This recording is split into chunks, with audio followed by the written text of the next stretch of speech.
భారత star javelin thrower Neeraj Chopra 2024 సీజన్ను diamond league ఫైనల్తో ముగించాడు.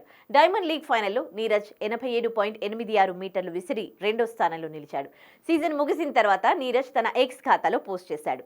ఈ పోస్ట్కు తన చేతికి గాయమైందని చెప్పాడు. అందుకు సంబంధించిన ఎక్స్రే ఫోటోను కూడా పోస్ట్ చేశాడు.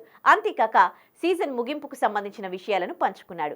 ఈ ఏడాదిలో ఇదే చివరి పోటీ అని ప్రకటించాడు. ట్రాక్పై నిలబడే సీజన్ను ముగించాలనుకున్నా, నా సొంత అంచనాలను అందుకోలేకపోయినా ఈ సీజన్లో ఎంతో నేర్చుకున్నా. పూర్తి ఫిట్నెస్తో తిరిగి కొత్త సీజన్లో అడుగు పెట్టాలనే లక్ష్యంతో ఉన్నాను.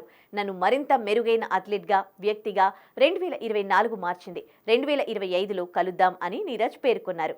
నీరజ్ చోప్రా పోస్టుకు Olympic double medallist, star shooter Manu Bhaker స్పందించారు. 2024ను అద్భుతంగా ముగించిన నీరజ్ చోప్రాకు అభినందనలు. త్వరగా గాయం నుంచి కోలుకోవాలని, రానున్న ఏళ్లలో మరిన్ని విజయ అవకాశాలు అందుకోవాలని ఆశిస్తున్నా అని రాసుకొచ్చారు. మను బాకర్ పోస్టు సోషల్ మీడియాలో వైరల్ అవుతోంది. దీంతో నెటిజన్లు మను బాకర్ పోస్టుపై వింత ప్రశ్నలు సంధిస్తున్నారు.